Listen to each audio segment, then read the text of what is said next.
Okay, what I want to get back to is the non-fatal drowning. So let's talk about the rip currents is where I left off on recording 2. So this is environmental emergencies recording 3. So the rip currents, you can see there's a rip current right here where the waves are coming, but they don't meet. And this is where the surfer or the swimmer could be taken out deep. And the current rip currents are about the longest they've recorded is 500 feet. So the current teaching is just to let it take you out. They used to tell you to swim parallel, but then you're wearing yourself out swimming parallel. So just relax, let it take you out, just tread water, and then swim a little bit parallel and then swim back. And so then you don't wear yourself out. And because if there's a violent struggle associated with non-fatal drowning episodes, then the victim loses consciousness and makes a final effort to breathe, and the terminal gasp occurs, water then moves passively into the airways prior to death. So a freshwater aspiration, this is going to lead to that freshwater aspiration, results in loss of surfactant and therefore the inability to expand the lungs. That's going to be your issue with a freshwater drowning like Lake Oliver here. Now, saltwater aspiration, such as the Atlantic Ocean or the Gulf of Mexico, saltwater aspiration leads to pulmonary edema because of the osmotic effects. Water follows salt and gets into the lungs. Person survives submersion, they could get ARDS resulting from hypoxia, hypercapnia, and respiratory or metabolic acidosis. So medical management of non-fatal drowning is going to be maintain cerebral perfusion, so this with your vital sign, your IV fluids, and some blood pressure meds. Maintain adequate oxygenation, so we can give them oxygen, but are they ventilating? If they're not appropriately ventilating with our ABGs, or just we can look at the respiratory effort, if their respirations are too slow or too fast or too shallow, then we can put them on the vent. Management of hypothermia. Now, if people drowned in 70-degree water, 80-degree water, now remember 98.6, they can get hypothermic, right? So we're rewarming. Intravascular volume expansion. We want to make sure they're got enough volume, and monitoring their urine output for acute kidney injury. Make sure they're hydrated. So we're going to do vital signs, ABGs, ECG monitoring, neuro exams for ICP. We're going to check our electrolytes as we're fluid resuscitating, serial chest x-rays for the pulmonary edema, etc., like I spoke about the last slide, and monitor for aspiration risks, especially if they're vomiting. Now, moving on to decompression sickness, or the bends, and this occurs in patients who have engaged in diving, high-altitude flying, or flying in commercial aircrafts within 24 hours of diving. So these people go on vacation, they go to Fiji, do their deep dive, fly home the next day. So inadequate occurrences, but they're very hazardous. They could die. Results from formation of nitrogen bubbles in their blood occur with rapid changes in atmospheric pressure. So let's talk about the pathophys of this a little bit. It may occur in the joint or muscle spaces, causing musculoskeletal pain, numbness, or hyperesthesia, like very hyper pain, like very painful joints.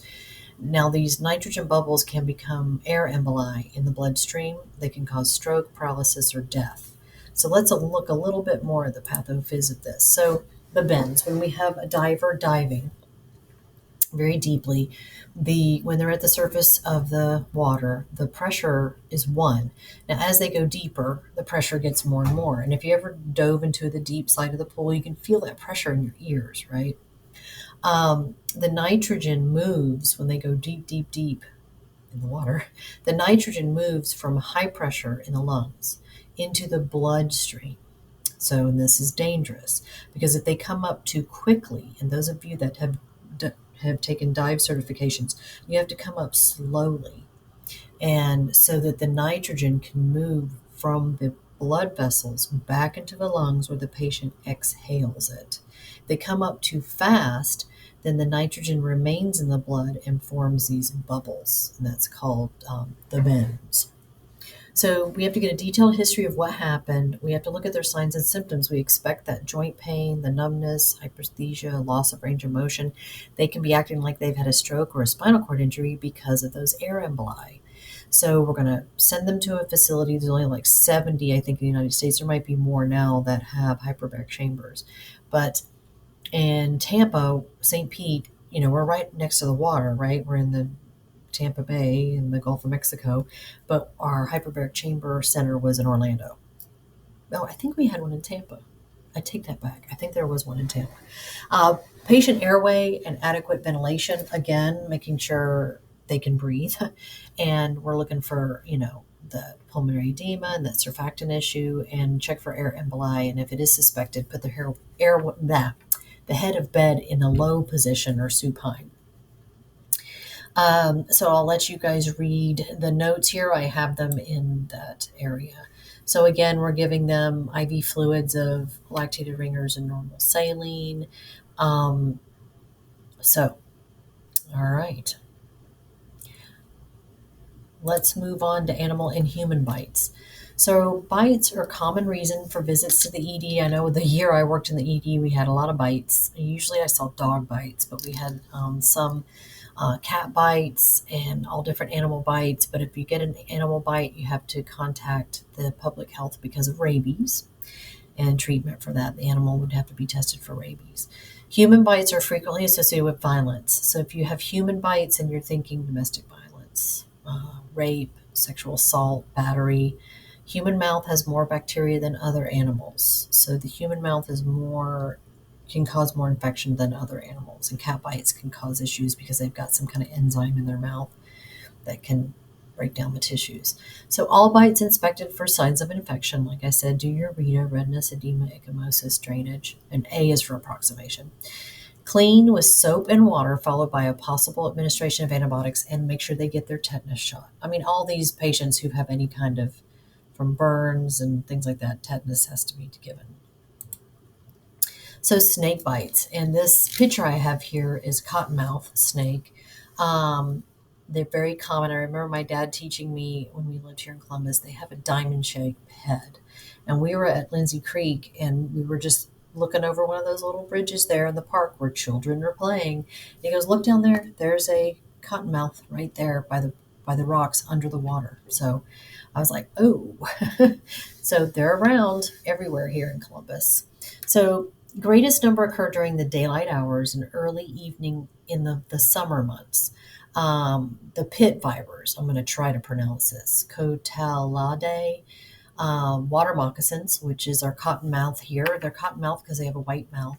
Copperheads and rattlesnakes. So red on black, friend of Jack, red on yellow, kill a fellow. So if you look at the stripes of a copperhead, red on yellow, kill a fellow. I was hiking at a place in Florida and it was wintertime, so the snakes were pretty docile then, but we came upon a snake that had this yellow and red stripes, and I did my little rhyme I just did, and I went, "Oh my gosh, it's poisonous. Red on yellow, kill a fellow." And we avoided it, took another route, and let the ranger know, and he said he's been sitting there for days because it's cold. I was like, he said he'll put up signs that people to avoid that route.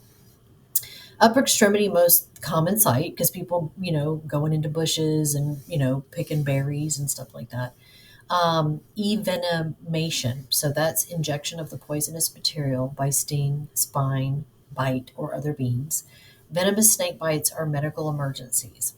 Classical clinical signs of envenomation are edema, ecchymosis, and hemorrhagic bullae. So we've got blood in large blisters. Necrosis at the site of envenomation. So the skin can start getting necrotic. Lymph nodes are tender at the surrounding area. So they got bit in the arm. The lymph nodes in the axilla would be tender. They can have nausea and vomiting, numbness, and a metabolic taste in their mouth. So they consist primarily, the venom consists primarily of protein, and it has a broad range of physiological effects, neurologic, cardiovascular, and respiratory symptoms. Without decisive treatment, progress to fistulations, hypotension, paresthesia, seizures, and coma. So management of snake bites is don't bring in the snake, okay? Because they're usually stunned. The snake could still be alive, wake up, and bite the healthcare providers, So the initial first aid on the scene includes having the person lie down, remove constrictive clothing, provide warmth, cleanse the wound, cover with a light sterile dressing. Usually if someone's got a maternity pad or a baby diaper in the area, you can cover it with that. Immobilize injured part below the level of the heart. I guess that should say heart. The We have to do circulation, airway, breathing priority. Initial ED evaluation is done, of course, with that.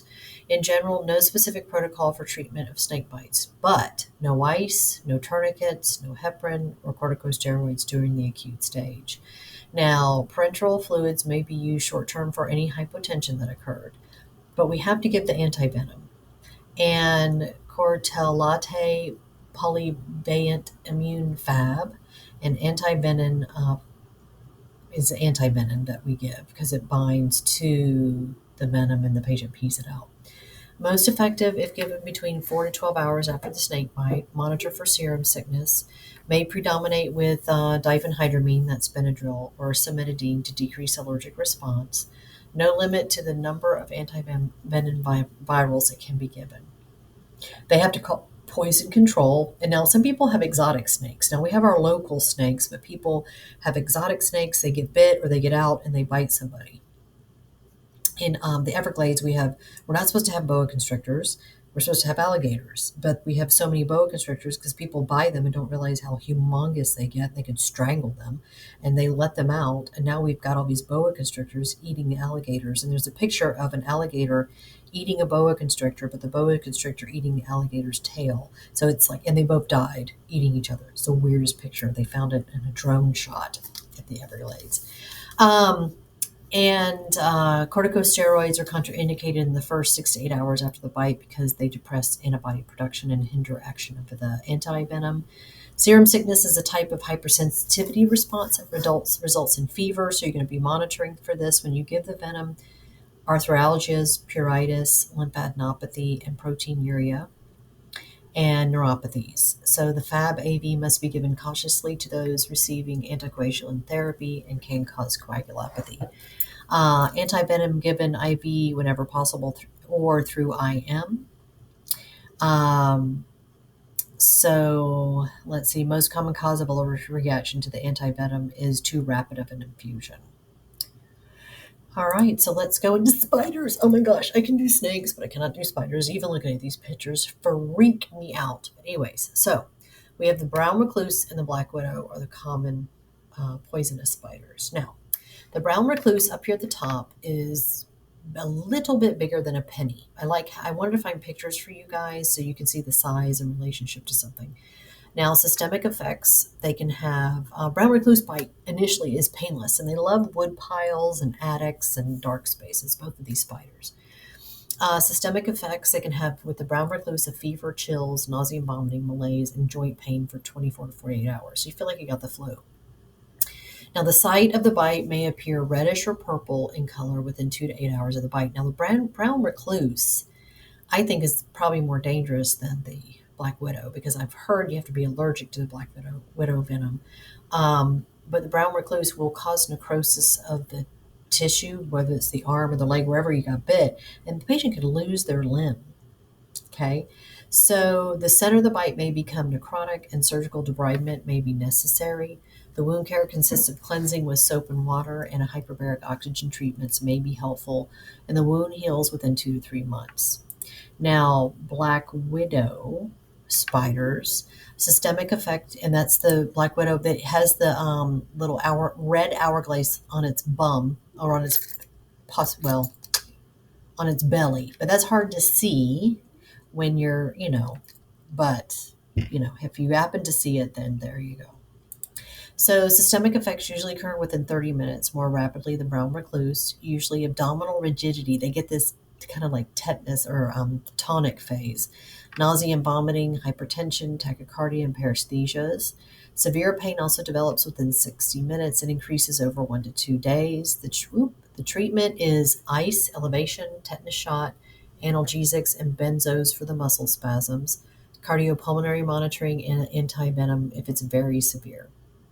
So the black widow will feel like a pinprick when it bites you, and monitor cardiovascular.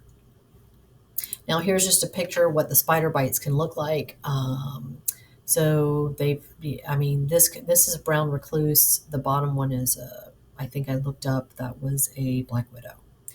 And you can have all these different systemic symptoms here. It's just, you can read that on your own. And again, tick bites. So tick bites can cause all kinds of things. Rocky Mountain